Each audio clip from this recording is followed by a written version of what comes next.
We live and direct, man, with the Wake Your Ass Up podcast, man. We here with another special guest. Before I get to it, man, I gotta give a shout out to our sponsors, man.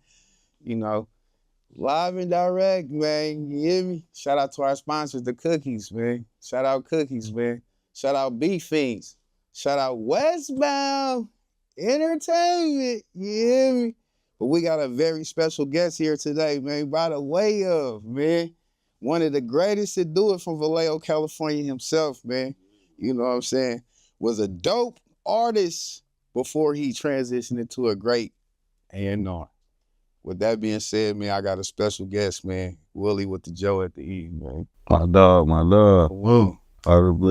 It's a blessing to have this guy here today, man. This is one of Drip Squad's first founders himself, you know. Mm-hmm. You know, Northern California himself. North Vallejo himself. No. South Vallejo? They're like hills. Hillside. Yeah, close enough. Hillside. Let me fix that. But it's a special thing, man, to be able to have this dude here today. You know, he was a great artist, you know, at a time in the Hyphy movement when shit was together. You know what I'm saying? And for you to be an artist at that time in the Bay Area when shit was together, how did that feel? It was lit. So like when the Hyphy movement was cracking, I was in Atlanta, like doing, you know, showcases with the waterboard, with the trying to really get it out there. I came back to Atlanta, to the Bay, right when that like kind of like was dying down a little bit, and it was getting into. Cause when I came, that's when I got with Neo, Trax, and Irk, and that's when Irk made the Right Leader song, and that's when I ushered in that whole wave that he brought in after that. So that was a time when the player element had came out. You know what I'm saying? It was real smooth. Exactly. Yeah. You know, the clubs was popping then. Yeah. Button ups. Yeah, exactly. Button ups, hard bottoms. If you didn't have that, you couldn't get in nowhere. Exactly. You know, with that being changed today, do you think the transition of that has made a domino effect on how it's accepted into music today? As far as what? The look. Like you said, we had to go up in there with hard bottoms. We had to go up in there with, button-up T-shirts. Mm-hmm. Now you can come really as you are. Do you think that played a domino effect on?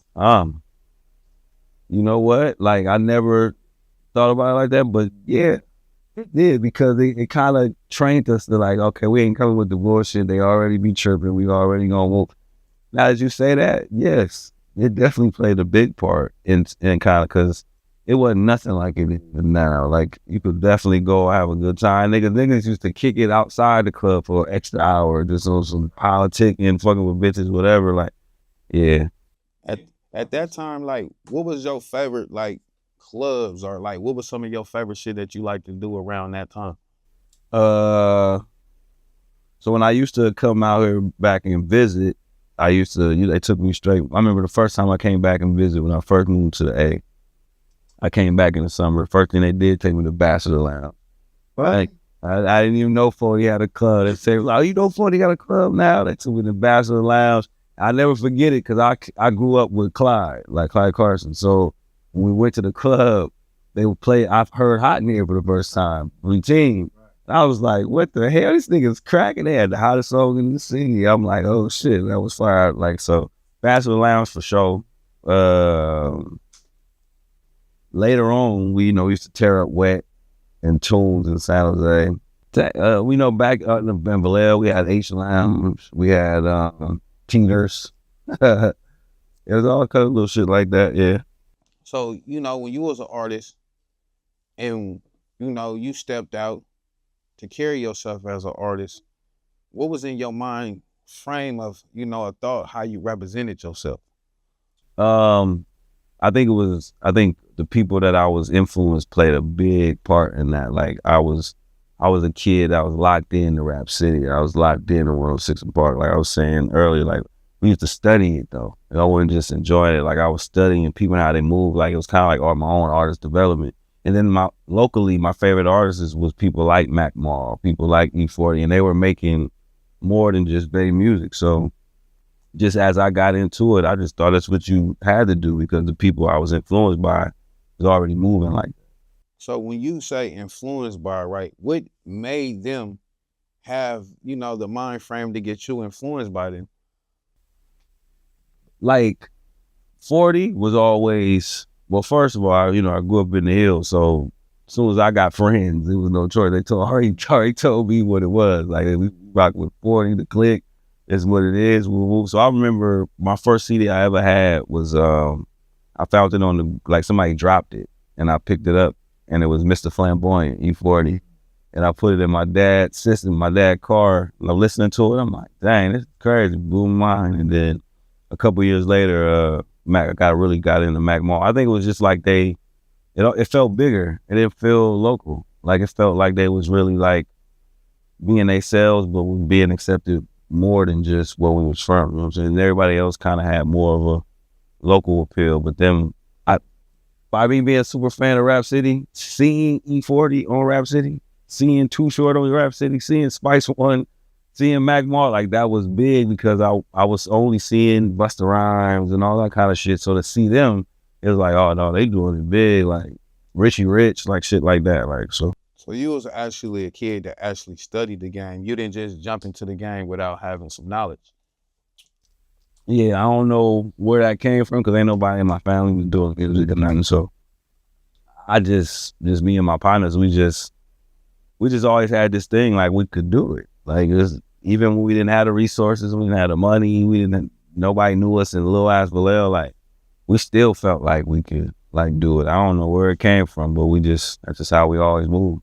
So did those people inspire you to want to be into the game, or did you just have this drive like to just know like, man, maybe one day I'll be blessed from this shit? There's a little both. Like Crisscross inspired me. When like everybody else, I was listening. Like when I first heard Mr. Flamboyant, I was listening. Like Legal Business, I was listening. When I saw Crisscross, I was paying attention. Like, oh shit, I can do that. Like woo woo. And then it wasn't until about like '94 when Snoop Doggy Style came out. That's when I really was like, oh nah, this is what I'm doing. So, like you said, so when '94 hit and Doggy Style came out, and you had this vision like, damn, one day that can be me. But also that you think that gangster music would transition it to where it's at today? Yeah, I did because I was a student of it, so I always studied. I peeped how NWA like cracked it open. I peeped how Too Short like would capture the whole world by being vulgar and like, you know what I'm saying? So just being themselves and growing up around that shit, like it was just the way of being. So I kind of had a feeling it was, yeah. Right. So as you being the person who you are and do what you do, what do image and branding mean to you? I think it means how people gonna remember you. And you know what I'm saying? Like it's the little things that make you like a thing. Like if I say, tell me 3 things about Snoop Dogg, I'm pretty sure me and you would say the similar things. Weed, Long Beach, Crip, LA, whatever the case may be, Rays, whatever.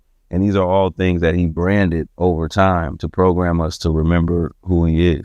So I feel like that's a big part of, being an artist, of knowing who you are. Right. So you just said a key word, programming, right? So with programming, what is some of the things that you think that the industry does to people to have them programmed to understand the music? Consistency, repetitive, like, how the radio there, how songs used to be like 1 hour every hour, like, because it takes a regular person about 4 or 5 times to decide if they like something. So, and then if you were a person that is dishing it out and you know that, then you already know, like, to get this in position to, that's why they say content's so big. That's why you notice every time they say content, they say you need 10 or 20 pieces of content to the one song. They're basically saying that's the new way to program people.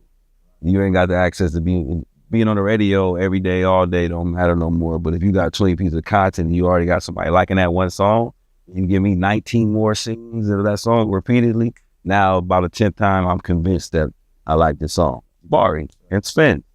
Perfect example. Like, you know what I mean? They kept coming. We already knew we kind of liked it on the first time. Like, oh, I don't fuck with this. You kept coming though. They kept no. Matter of fact, I knew fuck with it. Matter of fact, bump like a player. Like, you know what I'm saying? That's just how. And now we program. That's how it goes. That's facts. You know, with that structure of, you know, content, how people present it today, I think it's a great deed because you have more power and control as an artist, and you know, to be more self-sufficient with things with your creative control.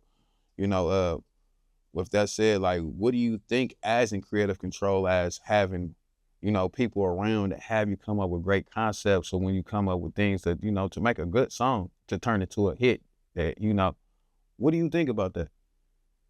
What I think about what? Like putting people together in big rooms to, you know, create.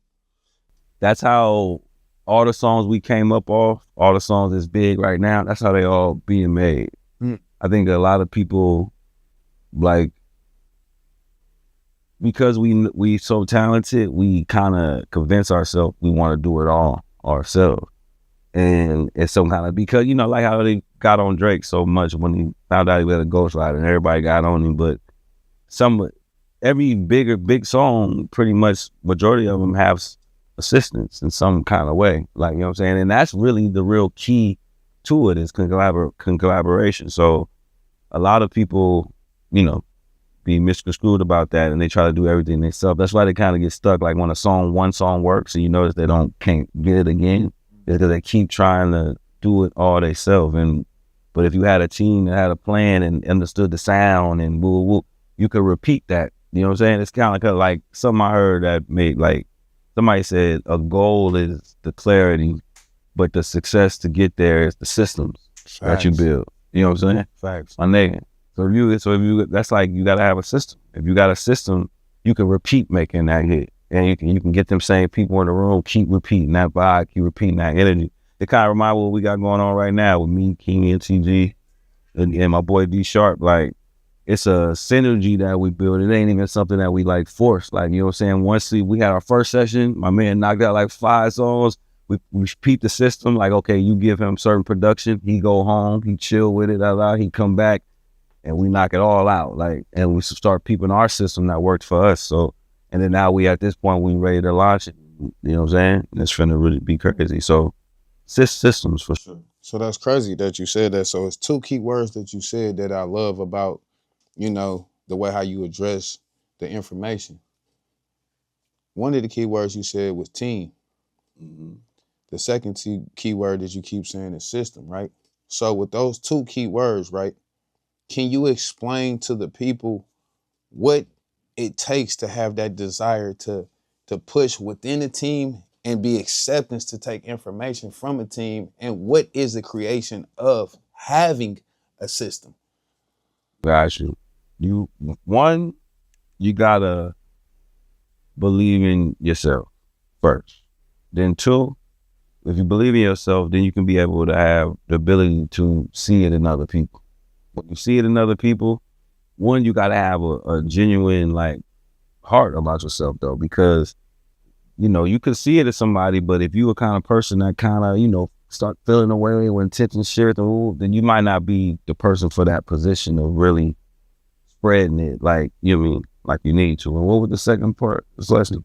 And the system, it will work for you. Like for example, with you, that's why I fuck with you so hard, because you are building your system. Nobody, people see it or don't see it. You're building a system right now, and I see it clear as day. You know what I'm saying? And what you do, you're not tripping on who don't see it. You're not tripping on who gets it. You're only tripping on the ones who rock with you. So the ones that rep the CBE is the ones that are like-minded like you. So that's the first step you start. You get a team around me that feel like I feel, that see it how I see it, that view it like I view it. Then from there, we're going to create this. This is how we doing it. We creating it as a team. You know what I'm saying? We building it like this. Well, man, shine, we all come. We all whoop. You're building your system right in front of people. So that's a great example right there. Right. So with the desires and the passion for you loving this music, what made you want to transition into an A&R? From what I'm hearing, you always had this A&R mentality thought. Yeah. You know what I'm saying? And didn't know it though. Because I was like, been like that since a kid. My partners, I used to get niggas rap names. I used to tell them that we a group. this our name, this what we doing, this our merch, this our woo. And to me, it was just me loving what I do and the love for my dogs. Because even when I moved to Atlanta for the first time, that was my first time being a solo artist. Like I didn't even ever thought about being a solo artist, just because I just rocked with what we had and how we was building it. But when I moved to Atlanta, kind of had to force myself like to do that. So I learned the game like on my own, like as far as like the inside of the real game, like, you know what I mean? And I really had to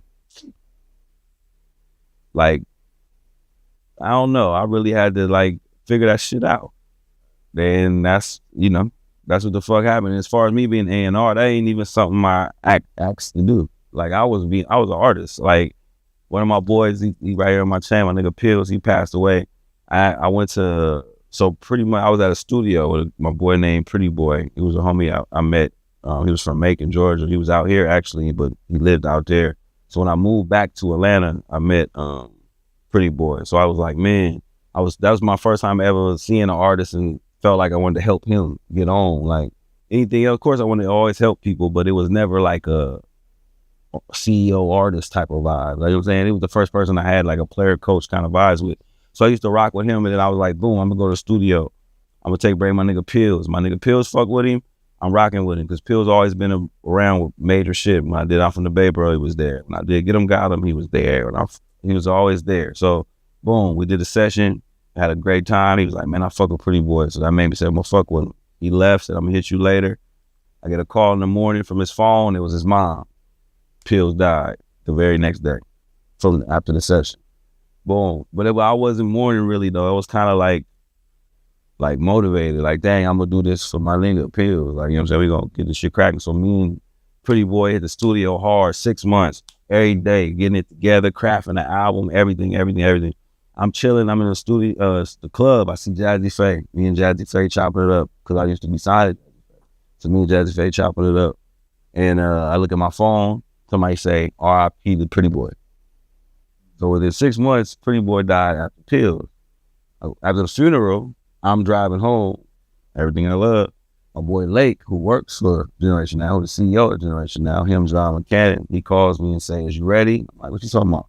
He was like, man, we just got our label deal. Uzi just went platinum.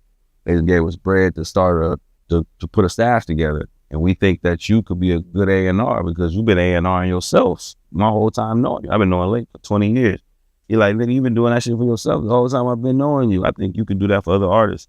And when he said it, I was still rapping. So when he said it, I knew right there that was God saying that's my transition. I can't sweat on what I did or didn't do as an artist or what I felt I still had to do as an artist. I had to be at peace that I did everything I could do. Like, you know what I'm saying, in the position and the cards that I was dealt. You know what I'm saying? Like I did the impossible actually. I did what nobody's ever did. Like, and I had to really realize that because I never tripped on what I've accomplished because I always looked ahead. I always looked at the people that I wanted to go. You know what I'm saying? So like I came over with B.O.B. Like I gave him his name, showed him. So the fact that he skyrocketed so much, like I'll focus on somebody like him. Like if I didn't get to that 8 million sold or that, I was feeling accomplished, not realizing, nigga, you just came from Vallejo, California, moved to Atlanta, took over a whole city, nigga, then moved back to the Bay and created 2 movements, 22 Second Letter and F&M, created an anthem from the Bay Bro that still get played today, that still get paid today for. I did a remix with everybody and their mama and everybody in the video, including my nigga Chippers, including Simba, including Neo and everybody. It's like, I had to think about it. Like when everybody say, man, the Bay need to come together, the Bay need to be like Atlanta, I had to think about it. My whole career represents that. Me bringing the Bay together. And now with me being the founder of Team Bay Area, I'm still doing that. Bringing the Bay together. I could just be in Atlanta and not give a fuck about the Bay no more. My life is set up to where I don't have to go back to the Bay at all. But I will refuse to do that. Because that's refuse to do that. They ain't gonna never look at me and say that about me. No matter if they give me my props or don't, they know one thing, that nigga be here. That nigga be in our face. That nigga be like, nigga, every time I see him, he doing something. And, you know, that's just how I always been. And I had to realize that. And that's what made me really embrace the A&R position and just go hard with that like I did as an artist.